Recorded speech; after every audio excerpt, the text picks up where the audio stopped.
What shows up on radar is no bigger than a golf ball moving at 115 miles per hour. On the face of the AN/SPY-1DV radar array, it looks like a flickering ghost. But the Aegis combat system does not deal in appearances. It deals in physics.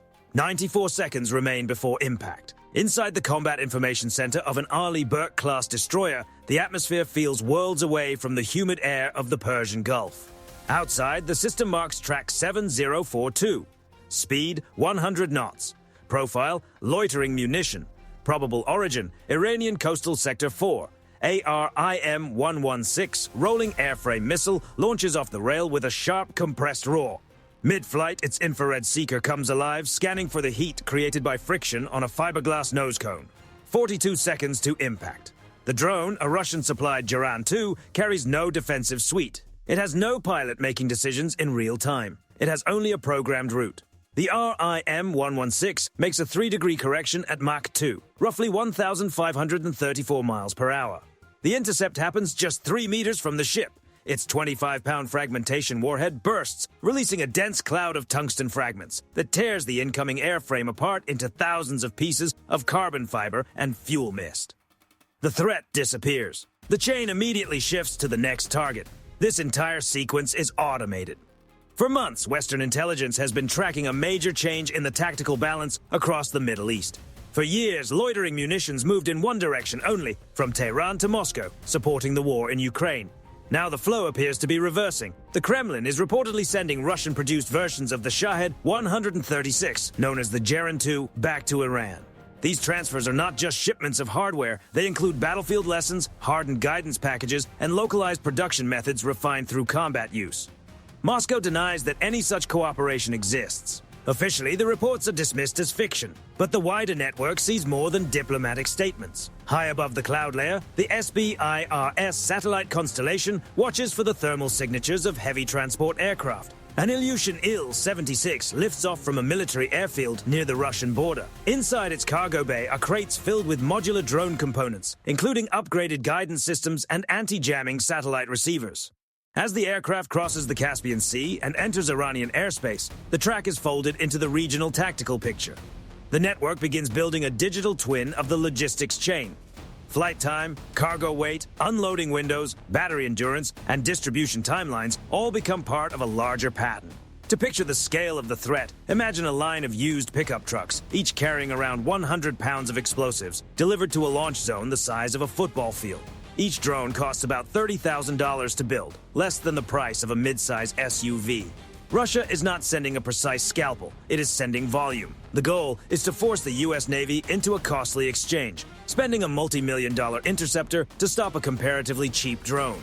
It is attrition dressed up as a technology contest, but the network is designed to solve cost efficiency just as carefully as it solves intercept geometry. The crates are tracked from airfields to concealed coastal launch sites. Every stop made by every truck is logged into a shared database across the fleet. Every F-35C Lightning II flying in the region adds another piece to the picture. The inventory is being watched in near real time before a single engine is even started. The system has already assigned a layered, cost-conscious response to every airframe in that shipment. The tracking continues when those crates are moved onto mobile launch rails, often disguised as ordinary civilian shipping containers. To an untrained observer, it looks like commercial activity. To an integrated sensor network, it becomes a high-priority target set waiting for authorization. If you have ever worked on systems like these in Gulf conditions, you know exactly how demanding that environment can be. Huge resources are invested to keep these sea lanes open and to prevent disruptions that would ripple across global markets and household budgets. Whether that investment is justified is a question that always sparks strong opinions. At 3:14 local time, the launch begins. The Iranian Revolutionary Guard Corps initiates a saturation strike using newly supplied Russian inventory. In just 3 minutes, 40 Jaran-2 and Shahed 136 drones are launched in a compressed wave. The objective is simple: overwhelm processing capacity, flood the radar picture with tracks, and make prioritization harder. The drones rise from their rails like a swarm, then level off at just 150 feet, skimming low over the water to stay beneath the radar horizon of land-based systems. On the bridge of the USS Gerald R. Ford, the mood is calm and clinical. The ship's dual-band radar detects the swarm as soon as the drones clear the coastal dunes. Aegis begins sorting immediately. 40 separate tracks are identified. 40 digital identities are assigned. 40 projected intercept points are calculated using wind, humidity, and target speed. Threat level, high. Engagement logic, layered defense. The first line of defense makes no visible flash at all. The AN/SLQ-32V 7 Electronic Warfare Suite comes online. The Surface Electronic Warfare Improvement Program starts flooding the battlespace with high-gain digital noise, specifically targeting the Russian guidance receivers inside the drones. This is the soft kill phase. For 12 of the drones, navigation suddenly collapses. Their gyros begin to drift without a reliable satellite lock. Within seconds, some lose stable orientation. Several bank sharply and slam into the sea near the coast. Others veer off degraded paths and collide with one another, sending sparks and debris into the dark water. But 28 drones are still coming. They are now 30 miles from the carrier strike group. An Arleigh Burke-class destroyer on the screen line begins its kinetic sequence. It does not start with the most expensive option. It follows the principle of using the right weapon for the right range at the right cost. The ship launches the RIM-162 Evolved Sea Sparrow missile, the medium-range solution. It erupts from a vertical launch cell with a deep, deck-shaking roar, accelerating to Mach 4 over 3,000 miles per hour in seconds. Its blast fragmentation warhead is built to burst near the target and fill the air with high-velocity fragments. One missile detonates in the middle of a 3-drone formation. The effect is immediate and decisive. The formation vanishes from the display. In the first 12 seconds of this phase, 8 drones are removed from the picture. That leaves 20. Now the remaining drones are closing on the 10-mile mark at roughly 170 feet per second. This is where the engagement becomes intensely physical. The ship's 5-inch Mark 45 gun swings toward the horizon, loaded with hypervelocity projectiles. These rounds cost only a fraction of a guided missile, yet travel at 5,600 miles per hour. The report of the gun is rhythmic and heavy, pounding through the steel of the ship. Each shell is directed toward its intercept point by fire control radar and bursts in the projected flight path, creating a barrier of fragments the drones cannot pass through. Fiberglass wings are shredded. Small 2-stroke engines are torn open. 5 more drones drop into the waves, some trailing flame. 15 remain. Now they are inside 3 miles, the inner defensive layer. This is where the Phalanx CIWS takes over. Its white dome-like radar locks onto the nearest target with brutal precision. The 6-barrel 20mm Gatling gun spins up to 4,500 rounds per minute, producing a continuous metallic growl that vibrates through the hull. The first drone is hit so quickly and so densely that it seems to vanish in place, breaking apart into a cloud of fragments and burning fuel about 1,000 yards out. Phalanx shifts to the next target, then the next. Its mechanical efficiency is relentless. One drone catches a lucky gust and slips through the stream of fire. It closes to within 500 yards of the ship, but the aft-mounted RIM-116 launcher is already locked on. The missile leaves the rail and covers the distance in less than a second. The intercept is so close that the bridge crew can see the orange flash of the drone's warhead going off harmlessly over open water. 114 seconds have passed since the initial radar lock. In that time, 40 incoming threats were detected, sorted, and engaged. 40 were stopped. The U.S. Navy takes no casualties.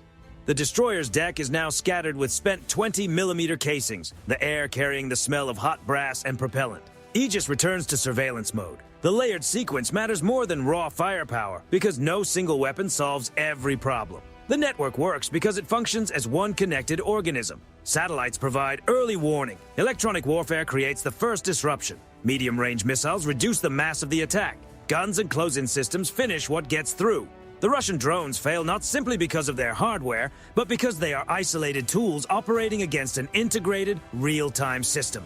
They are individual actors trying to break through a fortress built on shared data. And for the U.S. Navy, defense is only the first half of the sequence. While the swarm is being taken apart, a pair of F/A-18E Super Hornets launched from USS Gerald R. Ford is already orbiting at 30,000 feet. They are not looking for drones, they are looking for the source. Data from the original shipment detection, truck routes, and thermal signatures of the launch rails is already flowing directly into the cockpit of the lead aircraft. This is the sensor-to-shooter link in its purest form. The pilot does not need to search. The target has already been built by the network. Coordinates confirmed. Under the wing of the Super Hornet, an AGM-154J SOW is ready. This is a GPS-guided glide weapon with a range of around 70 miles, roughly the distance from Washington, D.C. to the outskirts of Baltimore. The weapon is released. It does not fall like a traditional bomb. Its wings deploy, and it begins a quiet, controlled glide toward the Iranian coast, following a pre-planned route around known air defense coverage. On the ground, IRGC crews are preparing to reload mobile launch rails with the next batch of Russian-supplied drones. They believe they are secure, operating about 40 miles behind the coastline. The AGM-154 arrives with no engine noise and no audible warning. It simply appears over the target area. Its 500-pound warhead detonates in the center of the staging zone. Trucks, spare drone crates, and launch rails are destroyed in a single strike.